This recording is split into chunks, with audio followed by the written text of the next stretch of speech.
Hey everybody, it's Anna my cat, and welcome back to another video where today I'm going to be talking about the structure block.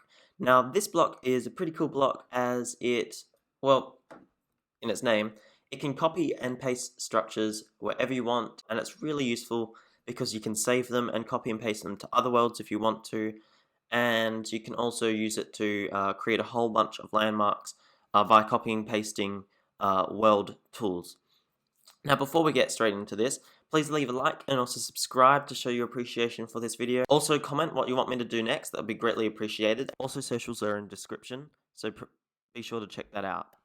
Anyway, without further ado, let's get straight into this. So as you can see, I've set up a whole bunch of structures or a whole bunch of tests to explain and make structure blocks easy to understand. They do look a little complicated and they are quite weird blocks, but after you use them for a bit, you get to kind of understand about how they kind of work. First things first, how do you actually get them? So you just have to use the normal give command as they are unable to be obtained in the inventory. If I type in structure, nothing pops up. And yeah, so you have to use the give. So what you do is you go /give at s, which means yourself, and then you want to type in structure and structure block. Press enter. Now structure void, that's another thing that's used, and it's kind of just a thing to kind of just show that there's something there. I don't know what it is. It's just, yeah, nothing. What it will do, there's a few modes. So if we place the structure block, you've got data, which is, I can talk about that later. You've got save, which is where you're actually saving the information or the blocks to a file.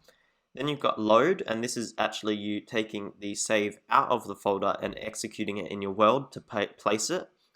And then we've got corner, which helps you figure out the area you need to use to copy and paste or save and load.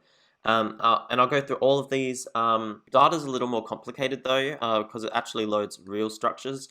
But for now, we'll just talk about all of these, the corner, save and load, as they're the main features of the block. So as you can see here, I've made this, I don't know what it is, it's a mess.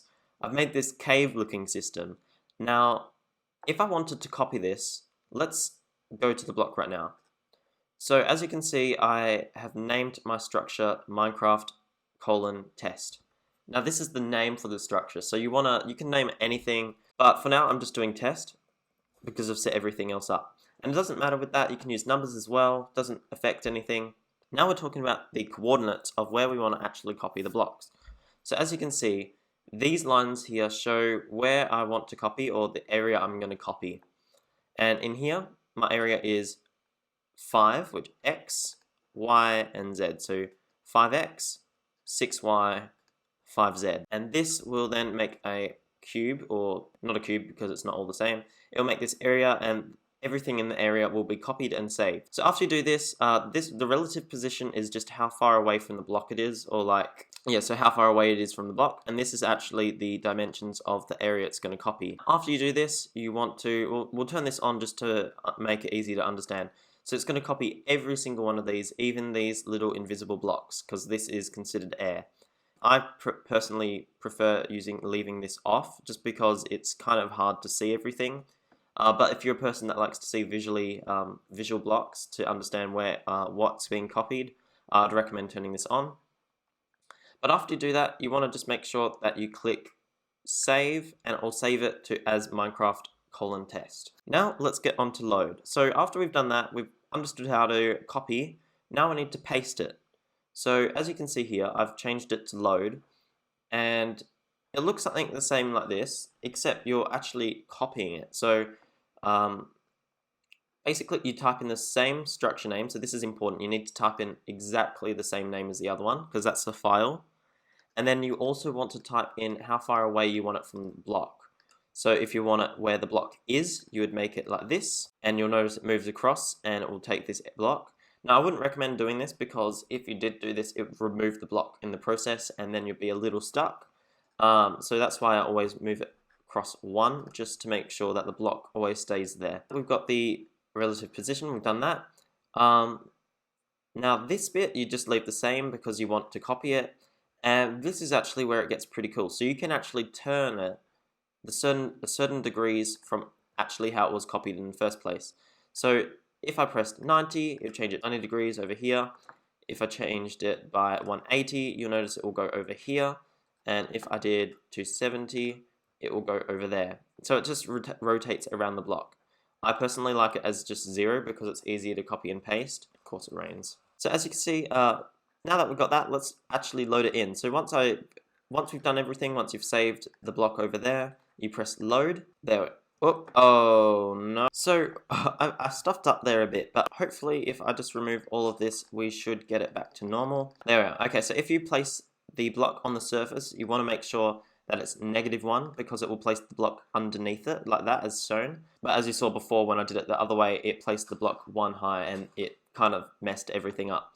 But as you can see, that worked and it was really cool. And the really cool thing about this is you can modify whatever you want. So let's add blue carpet in like that. And all you have to do is press save and then go over to here. And when you press load, you'll notice that the new save is in. And also the really cool thing is you can load it as much as you want after you've saved that, and no matter how much damage you do to the area, it will always get fixed. So press load and done. And another really cool thing you can do with this is you can actually save mobs. So you press include entities, tick on, and then press save. So now whenever we load this in, you need to make sure it's also on. You press load and there should be a pig right there. So you can load as much as you want, and the pig will position in the same area that it was copied. So now that we've got that done, let's talk about the corners. So the corners are actually really cool feature with a really cool feature which you can do. So you actually don't need to remember these positions at all. You actually don't have to do that at all. All you have to do is find the position you want to place or you want the line to follow or the area to outline, and then you just place the block. And all you have to do literally is, so you name this block let's do test 2 for example. You go over here, make sure that's test 2 and it says corner, so you change it to corner. Do that over here, so you go to corner, Minecraft test 2, do that there as well, and up there as well. And then when you actually go to this block here, all you have to do is press detect, and it will detect the area with the blocks. So now after you detect it, you can actually remove the blocks, like this, and go back to your block, and you'll notice that it's placed all of the structure sizes and everything in here. So let's say you wanted to move it down a block, you'd just make it go like this, and you'll notice it'll move down by 1. And this is really cool as well because you don't actually have to know the coordinates. All you have to do is just place the block in the corners and you're done. Thank you so much for watching. If you did enjoy this video, please leave a like, also subscribe to the channel if you're new, and also leave a comment suggesting what I should do next because I'm nearly out of ideas. Like, I'm so glad I came across this block. But yeah, as you can see, I kind of ruined it. Looks like a mess. So as you can see, this block is really cool. It's really useful as well.